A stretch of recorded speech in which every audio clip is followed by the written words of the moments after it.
How Amish preserve their vegetables without canning. The Amish.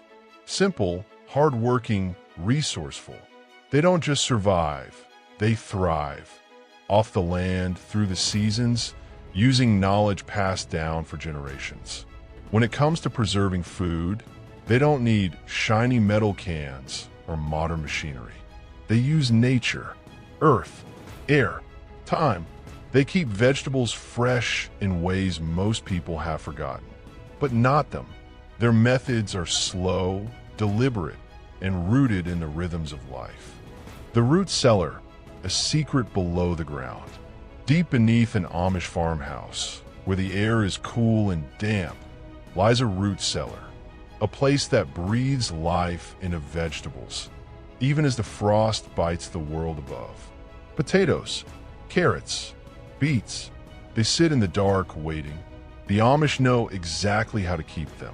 Some buried in sand, others nestled in straw, each method tailored to the vegetable's needs, like a mother tucking her children in for a long winter's nap. No electricity, no preservatives, just the steady, unwavering consistency of the earth. This isn't just storage, it's survival. Drying, sun, wind, and time. A wooden table sits outside an Amish home. Rows of sliced peppers, tomatoes, green beans lay spread across clean linen. The sun does its work. The wind whispers through the fields. In a few days, they will be dry. Brittle to the touch, but packed with flavor. The Amish don't rush it. They don't need fancy machines humming and buzzing. They let nature do what it does best. Some use wood-fired dehydrators when the sun isn't enough. Others hang bundles of herbs from kitchen rafters, letting them sway gently in the air, filling the room with their scent. Fermentation, the living preservation. A stone crock, a handful of cabbage, salt. That's it. Nothing more, nothing less. Yet in a few weeks, magic happens. The cabbage transforms, bubbling and fizzing as it turns into sauerkraut. Alive with probiotics, stronger than when it was fresh. The Amish have done this for centuries. Not because they have to, but because it works. They ferment cucumbers, carrots, radishes. They trust time and patience. No need for metal lids and pressure cookers. A wooden barrel, some salt water, and the quiet work of unseen bacteria. That's all. Pickling, salt, vinegar, and a little luck. Jars lined up on a wooden shelf, each filled with something different. Crisp cucumbers floating in salty brine. Onions soaking in sharp vinegar. Peppers, spicy and vibrant, waiting to be eaten. The Amish don't always seal them tight. No boiling, no canning.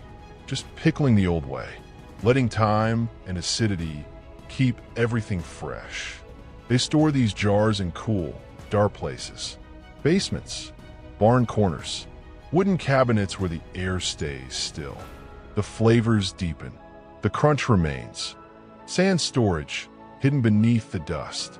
A wooden crate filled with damp sand. Looks ordinary, but reach inside and your hand finds something. A carrot, crisp as the day it was pulled from the earth. The Amish use sand to preserve root vegetables. Beets, turnips, even celery. The sand keeps them cool, keeps moisture where it needs to be. Stops rot, stops decay. They place these crates in barns, cellars, even under kitchen tables. It works. No fancy packaging, no expiration dates, just sand and trust. Cold frames, a little winter garden. Snow blankets the ground. The fields are dead, but step outside an Amish home, and you might find something unexpected, a wooden frame covered in glass. Inside, life, greens, carrots, radishes. Cold frames act like tiny greenhouses, trapping warmth and sheltering fragile plants from the harshest weather. The Amish build them with whatever they have. Scrap wood, old windows, plastic sheets. It doesn't have to be perfect, just functional, and it lets them eat fresh, even when the world outside is frozen solid. Oil preservation, sealing in the flavor. A glass jar filled with golden oil. Floating inside, bright red peppers, deep green herbs, maybe a few mushrooms. The Amish know oil can preserve as well as any canning jar.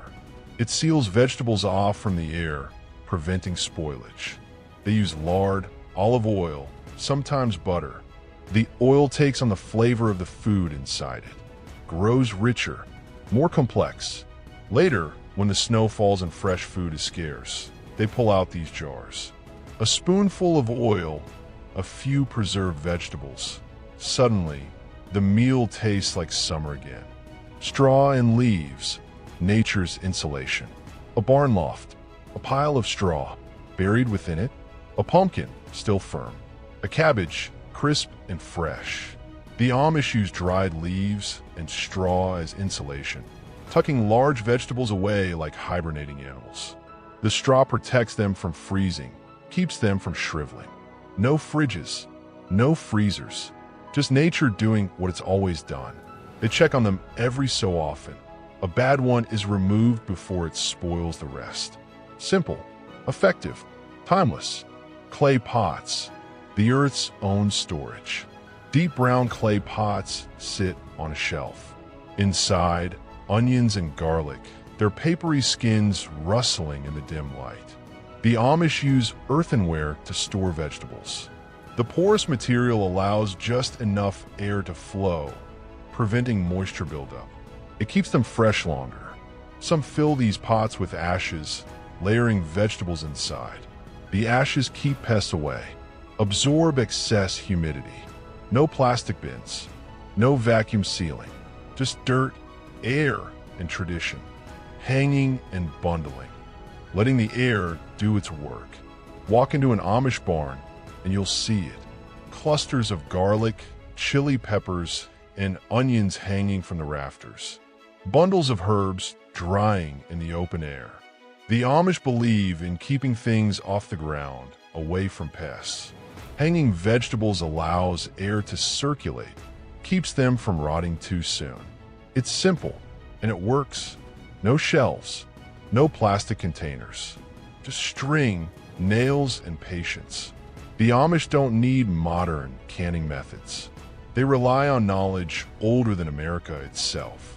Their food doesn't come from supermarkets wrapped in plastic. It comes from the land, and they make sure it lasts. Not with machines, not with chemicals, but with wisdom, time, and a deep respect for nature.